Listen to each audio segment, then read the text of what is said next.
Oke? Nah, sekarang masuk ke tahap murid. Profilnya ada berapa? Berapa? 6. Harusnya di tahap murid. Nah, ini kalau secara waktu ya. Kalau secara waktu, tahap petobat baru itu 0 sampai 6 bulan. Tahap murid kira-kira 2 tahun. Nah, tahap itulah yang sebagian besar kalian alami, yang sekarang sedang dalam kelompok kecil. Perhatikan tema-tema yang kamu pelajari, mungkin di buku MHB atau mungkin kamu pakai buku yang baru, makin bertumbuh makin jadi berkat. Itu disusun untuk mencapai profil. Coba, profil ini menarik ya. Kalau sudah masuk profil murid, nanti sampai seterusnya tetap profil murid, tetapi lebih dalam. Contoh, TK belajar matematika nggak? Bentar belajar ya. SD belajar, SMP belajar, SMA belajar, kuliah belajar. Aduh, pelajaran itu ada di mana-mana ya. Menyiksa sekali ya. Nah, pertanyaannya apa bedanya kurikulum SD sama SMP tentang matematika sama TK? Jadi kalau kamu ngajarin anak TK, kamu ngajarinnya apa? Kalau kamu tahu dia TK, maka sampai sejauh mana kamu ajarkan dia tentang matematika? Pengenalan angka. Jangan anak TK kau ajarin kostum tangan, digaplok kamu. Jadi diajar angka tuh unik ya. Itu matematika sederhana sebenarnya. Angka kan nggak ada nambah, 0 sampai 9. Ada yang nambah? Ada yang menemukan angka baru? 19 gitu. Apa namanya? Angka tuh 0 sampai 9. Tapi bikin repot kita sampai tua ya. Ya, 0 sampai 9. Nah, kalau SD dia mesti mulai bilang bisa apa? Profilnya apa? Kalau di SD apa profilnya? Kalau belajar matematika? Sudah mulai bisa nambah, kali, kurang, bagi. Jadi kalau adikmu kelas 6 SD nggak bisa kali-kalian, langsung kau bilang, "Mak, kayaknya something happen nih. Ini kebutuhan khusus mungkin." Ya, langsung kita bisa begitu. Makanya juga secara waktu 2 tahun di kelompok kecilin belum saat teduh. Pikir dong, apa anak ini berkebutuhan khusus? Wah, langsung saya jadi PKK, yuk deh, kita ke dokter rohani. Wah, gitu ya. Mana tahu mesti dipisahin kelompoknya. Kenapa? Pertumbuhannya nggak wajar. Nah, jadi ini semua prinsip-prinsip umum ya. SMP apa kalau matematika? Mulai bisa persamaan ya. SMA nanti makin rumit, sampai kuliah dibikin lebih rumit gitu ya. Tapi sama, matematika angkanya 0 sampai 9. Kalau kamu jadi murid bulan pertama, jadi murid bulan kedua, jadi murid tahun pertama, jadi murid tahun kedua, bedanya apa? Kamu mesti bisa lihat. Nah, makanya secara nama nih ada 6 profil. Profil pertama apa? Mentuhankan Kristus dalam seluruh aspek hidup. Apa artinya mentuhankan Kristus dalam seluruh aspek hidup dalam 6 bulan pertama? Oh, mungkin aspek hidupnya adalah tidak malas, bangun pagi tepat waktu, tidak digoyang-goyang lagi sama orang tua. Mungkin itu aspek hidupnya. 6 bulan berikutnya, jadi tetap namanya mentuhankan Kristus, tapi mentuhankan Kristus itu makin lama makin dalam, makin lama makin meliputi seluruh aspek hidup. Karena itulah kelompok kecil ada menolong kamu mentuhankan Kristus. Kenapa? Karena di tahap itu kamu harus kelihatan hidup yang mentuhankan Kristus. Sebelum jalan ke sekolah, dulu langsung berangkat, sekarang mulai berlutut dulu berdoa. Berarti ada perubahan. Nah, jadi kalian lihat, apa profil kedua? Memiliki hubungan yang akrab dengan Allah. Jadi kayak tadi yang abang ceritanya. Jadi setiap kali ada apa-apa, ingatnya Tuhan duluan. Dulu kalau ada masalah, orang tua berantem, ikutan berantem teriak-teriak di situ.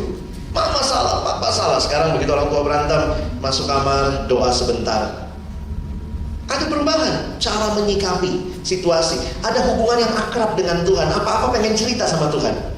Lagu tadi indah ya, itu lagu lama ya. Indahnya hidup ini. Siapa yang baru tahu? Boleh angkat tangan? Wah, nggak indah hidup kalian. Sorry ya, Kak Levi ada salah nyanyi sedikit tadi ya. Coba lihat lagi lagunya, jadi pengen nyanyi deh gue. Nah ini, bersama Tuhan ku jalin nada-nada kasih. Bersama Tuhan ku jalin nada-nada kasih, melewati gunung dan lembah, tangan yang perkasa menjaga. Nah perhatikan ya, makin dekat aku padanya. naik ya, bukan badannya gitu atau gimana tuh ya. Makin dekat aku padanya, makin ku rasakan kasihnya, makin nyata ku miliknya pribadi. Bisa? Sama-sama ya, dua ya. Makin dekat aku padanya, makin ku rasakan kasihnya, makin nyata ku miliknya pribadi.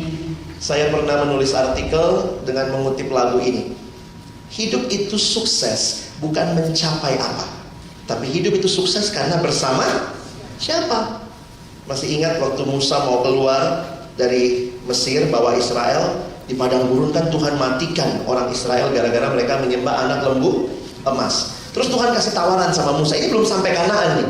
Tuhan bilang ini sama Musa, Mus, ya kayak gitu kali ya kalau bahasa kita ya. Mus, ayo, aku akan kirim malaikat jalan sama kamu masuk Kanaan. Aku sendiri gak akan jalan sama kamu, karena kalau aku jalan sama kamu, kamu bikin bandel lagi, mati lagi nanti kamu. Hari itu kan mati 3.000 orang. Peristiwa anak lembu emas 3.000 yang mati.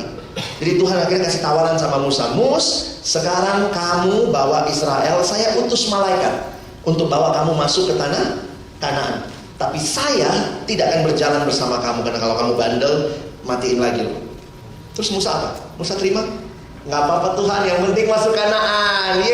Dipimpin malaikat pun yang penting masuk Kanaan. Bagi saya di situ luar biasa Musa, hamba Tuhan, ngomongnya begini. Jika engkau sendiri tidak membimbing kamu. Bukannya, jadi Musa tuh melihat malaikat ya, malaikatnya malaikat, tapi bukan Tuhan. Dia ngomongnya, jika engkau sendiri tidak membimbing kami, jangan pernah suruh kami berangkat dari sini. Wih, hebat banget nih orang ya. Jadi kalau saya pakai kalimat saya dalam perenungan saat teduh waktu itu, bagi Musa lebih indah di padang gurun bersama Tuhan daripada masuk Kanaan tanpa Tuhan. Nah, yang paling indah apa? Masuk Kanaan bersama Tuhan ya. Itu paling indah ya. Tapi kadang-kadang hidup gak begitu ya. Tuhan izinkan ada yang sakit. Akhirnya saya jadi ngerti, hidup yang indah itu bukan kalau gak ada sakit, gak ada pergumulan. Hidup yang indah itu waktu kau sakit, kau nikmati kehadiran Tuhan. Waktu kau punya pergumulan, kau yakin ada Tuhan di situ. Jadi kalimatnya menarik kan? Indahnya hidup ini bersamamu Tuhan. Makanya saya kutip lagu itu. Ya, nah, coba hafalkan lagu itu. Jadi pulang kalian dapat oleh-oleh lagu ya. Saya nggak tahu nih generasi yang masih hafal lagu nggak. Kalian semua nyanyinya sama itu ya. Gitu ya. Begitu dimatiin kamu mesti belajar hafal lagu. Beberapa kali saya pikir teknologi membantu, tapi juga membuat kita jadi agak bodoh. Dulu ada teman saya itu ya, waktu zaman belum ada handphone, dia hafal hampir seluruh nomor telepon kami, teman-temannya. Jadi kita kalau kehilangan buku telepon atau apa, coba telepon dia. Berapa nomor teleponnya ini? Terus langsung dia kayak gitu. Betul ya. Wah, langsung ya. Sekarang kan jarang kita hafal nomor telepon ya. Ada yang hafal nomor telepon handphone papa? Oh, hafal lah kali ya. Tapi ada handphone temanmu hafal nggak? Enggak, dipanggil Alex, call Alex gitu ya. Begitu mati, udah bingung gitu ya. Memang menarik ya, teknologi tidak. Saya susah loh, hafal nomor telepon itu kan rata-rata berapa? 10 digit? 12 ya? Kok tahu? Kecuali kalau kamu kaya banget ya, beli nomor cantik ya, nomornya 08111111 ya. Oke, jadi hafal lagu-lagu ini, lagu-lagunya bagusnya dihafal. Jadi saya kalau lagi saat teduh tuh bisa nyanyi itu ya, nggak usah buka-buka acara. Karena kalau kita sudah hafal itu paling tidak jadi sesuatu yang dalam diri kita. Indahnya hidup ini bersamamu Tuhan, matahariku, benteng hidupku. Gue lupa dah. Harapan di kalbu, tiada lagi bimbang ragu selama kau dekatku. Bersamamu Tuhan, indahnya hidup ini. Bait 2. Indahnya hidup ini bersamamu Tuhan, melebihi segala yang di dunia. Bener gak ya? Melebihi segala yang di dunia. Tuhan yang kupuja, walau temaram dunia, sinarmu terus bercahaya. Bersamamu Tuhan, indahnya hidup ini. Sama-sama. Bersama Tuhanku aku, langkah-langkah pasti. Bersama Tuhanku jalin nada-nada kasih, melewati gunung dan lembah, tangan yang perkasa menjaga. Semakin dekat aku padanya, semakin ku rasakan kasihnya, semakin nyata ku miliknya pribadi. Ini baru satu lagu, belum lagi lagu tema. Hafal ya. Besok matiin slide-nya, nyanyi lagu tema, memandang kepada Tuhan gitu ya. Itu berpegang tangan. Jadikanlah dunia ini dunia baru yang memandang kepada Kristus, senantiasa memandang pada salib Kristus. Apa profil ketiga? Hidup dalam firman. Kalau kamu hidup dalam firman, sudah ikut kelompok kecil 1 tahun, kira-kira apa buktinya, apa bentuknya hidup dalam firman? Harusnya kan kelihatan ya. Wah, hidup dalam firman kalau udah 1 tahun kelompok kecil berarti udah punya saat teduh. Masih bolong-bolong, oke, sedang berjuang. Gimana sikap mendengarkan firman? Bagaimana sikap di gereja waktu baca firman? Mulai rindu, mulai belajar. Kak, kok kakak bisa tahu sih kayak gitu? Mulai mau PA pribadi. Nah, itu kan kelihatan tuh pertumbuhannya. Nah, tentu jangan harap ini kalau orang baru ikut kelompok kecil. Tapi kalau udah sekian lama ikut, harusnya PKK mulai coba. Minggu depan datang, sudah PA ya di rumah ya, sudah baca ya, sehingga kamu ditolong bisa belajar lebih jauh. Keempat, karakter yang serupa dengan Kristus. Karakter ini bertumbuh terus ya, makin serupa dengan Kristus. Makanya memang menarik sekali untuk memperhatikan bagian mana di hidup saya. Biasanya orang pakainya buah roh. Buah roh ada berapa? Buah roh cuma 1. Berapa rasa? 9 rasa, kalah nano-nano ya. Nah, buah roh itu 9 rasa. Mulai kasih, sukacita, damai sejahtera. Jadi teman-teman perhatikan tuh, apakah kasihmu makin bertambah? Apakah sukacitamu makin bertambah? Ada perubahan. Orang tua juga lihat anak bertumbuh gitu. Anakku udah bisa berdiri. Anakku udah bisa lari. Saya beberapa adik kelompok kecil saya sudah punya anak gitu ya. Jadi biasalah kalau ketemu mereka nanyanya apa? Anakmu udah bisa apa? Kan pertanyaan itu ya. Jangan nanya, kau udah bisa apa? Bingung dia ya. Aku udah tua banget.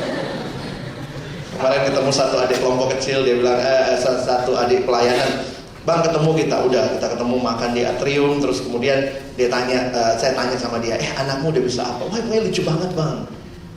Terus kemudian dia bilang, iya sekarang udah mulai bisa duduk, mulai merangkak. Nah itu semua tahapan. Pengen juga kan kalau ketemu PKK, anak lu udah bisa apa? Udah bisa diam. Ya, nah gitu dong ya. Kebanggaan kalau kita ketemu tuh sharing kan. Anak lu karakternya udah berubah apa? Dulu anak gue itu ya benci banget sama orang tuanya. Sekarang dia pendoa syafaat buat orang tuanya. Itu kelihatan kan? Berubah. Nah, ini PKK kalau ketemu apa jawabannya? Apa sharingnya? Kadang-kadang kita tuh suka sharing. Memang sih kalian kakak-kakak ini suka bikin kita nangis gitu ya. Ya kalau ketemu, aduh kakak gue, aduh anak itu pengen gue bunuh dia, misalnya gitu ya. Mari, jangan cuma itu sharingnya. Kalau kamu lihat semuanya bermasalah, makanya abang tidak terlalu, ya kalau saya suka gini lah. Mari syukuri perubahan. Perubahan dia terhadap firman. Anak itu dulu gak mau banget loh baca Alkitab, sekarang mulai mau.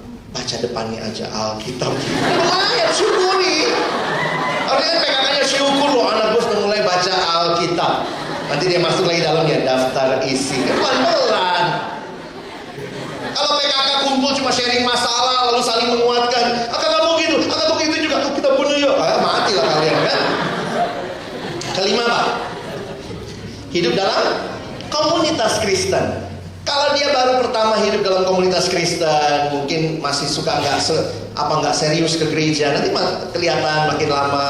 Nah jadi ini profil nih yang sebenarnya kamu harus tahu, PKK harus tahu, dan ini jadi tujuan bersama. Kita kelompok kecil ini bukan cuma sekedar habisin waktu. Ada profil yang mau dicapai dalam pertumbuhan rohanimu. Kamu makin maju, makin ngerti apa arti bergereja. Di gereja sekarang sudah jelas, tidak main HP, belajar dengar khotbah, beribadah dengan baik. Lalu kemudian ada kesempatan, ada rokris di sekolah, mulai ngerti persekutuan. Oh, perlu ada yang melayani, mulai terbuka melayani. Jadi pelan-pelan tuh kamu makin bertumbuh dalam profil yang kelima. Keenam, berjiwa misi. Saya belajar misi ya. Abang waktu sekolah di Inggris, saya belajar misiologi. Ya, itu bukan ilmu tentang permisi, misi, bang, misi, enggak ya. Ilmu tentang mengutus begitu ya. Bagaimana pergi dan mengutus. Tapi yang menarik buat saya akhirnya begini. Ada teman nanya, menurut abang, anak sekolah minggu bisa bermisi nggak? Karena bayangan kita kalau bermisi ngapain? Pergi ke Afrika, langsung cari yang jauh gitu ya. Kalau saudara malu juga mungkin bisa didatengin. Nah, waktu saya renungkan kalimat dia, saya pikir gini, iya ya, berjiwa misi untuk anak yang baru 1 bulan ikut kelompok, yang 2 bulan, yang 3 bulan, sampai yang misalnya 2 tahun, harusnya bisa beda kan? Walaupun tetap namanya berjiwa misi. Mungkin waktu bilang berjiwa misi, kita nggak langsung kemudian pergi, tinggalkan, akhirnya nggak jadi kelompok kecil, karena semua pergi. Tapi waktu berjiwa misi, misalnya nih contoh ya, saya waktu dikatakan bagaimana membangun jiwa misi di kelompok kecil kami, saya mulai ajak adik kelompok kecil saya mendoakan kelompok kecil yang lain.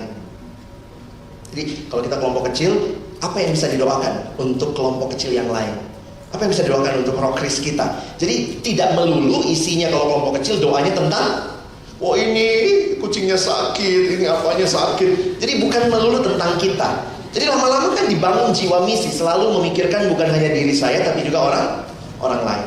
Jadi saya bilang sama teman saya waktu dia nanya, menurut abang anak sekolah minggu bisa nggak bermisi? Bisa, tapi tentunya bukan anak sekolah minggu yang pergi.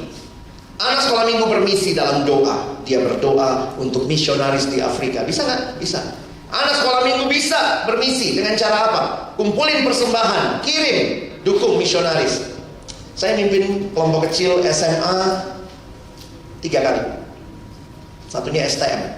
Dan waktu kami belajar kami pakai buku MHB waktu itu, lalu kami belajar waktu itu kemudian sampai di bab tentang memberi persepuluhan, memberi persembahan. Lalu kemudian kami mulai kumpulin, kami bikin proyek ketaatan, kita kumpulin uang. Itu anak-anak STM gitu ya, adik-adik saya, kita kumpulin uang, persembahan kami bulan itu kami kirim ke lembaga pelayanan. Waktu itu kami kirim ke World Vision. Lalu kemudian teman saya kerja di World Vision, jadi kami datang ke sana. Saya bawa adik kelompok kecil saya 4 orang, kita diterima di World Vision. Jadi ya ini uangnya waktu itu ya kalau ingat-ingat 14.000. Zaman itu 14.000 lumayan gede lah ya. Anak STM yang duitnya pas-pasan gitu ya. Saya juga yang duitnya pas-pasan, ya kami bawa tuh uang persembahan. Jadi kita belajar, kita dukung. Bulan pertama kami dukung lembaga Alkitab, kita kirim ke lembaga Alkitab, terus dikirimin bukti tanda terima. Terima kasih untuk dukungan Anda. Jadi kelompok kecil adalah kelompok berjiwa misi. Saya rindu adik-adik saya sejak SMA. Jangan tunggu jadi orang kaya baru mulai ngasih. Belajar memberi. PKK mesti sadar, ini mesti dibangun. Jadi ini profil nih. Kamu membangun anak-anak yang jadi murid yang punya jiwa misi. Nah, bayangkan kalau ini semua dibangun dan terus bertumbuh. Nanti kalian lihat pembuat murid, pembina pembuat murid. Kalimat yang menarik apa? Pembuat murid adalah orang yang terus bertumbuh dalam profil murid. Jadi sebenarnya profil dasarnya adalah murid. Oke, coba hafal. Yang pertama apa? Mentuhankan Kristus. Yang kedua, Al-Jazasya, akrab dengan, bergaul akrab dengan Allah. Ketiga, hidup dalam firman. Keempat, karakter sepadan Kristus. Kelima, hidup dalam komunitas. Keenam, berjiwa misi. Nah ini yang kita rindukan. Kelompok kecil kita bukan kumpul-kumpul, ketawa-ketawa. Kamu ngapain? Kami KTB, kelompok tertawa bareng. Kami KTB bang, kelompok tanpa bahan. Lebih parah lagi, kelompok tanpa berubah. Ya, nah kita rindu ini kelompok yang seperti ini. Kenapa kita harus membangun profil murid? Nah kita masuk ke slide saya ya. Saya mau ngajak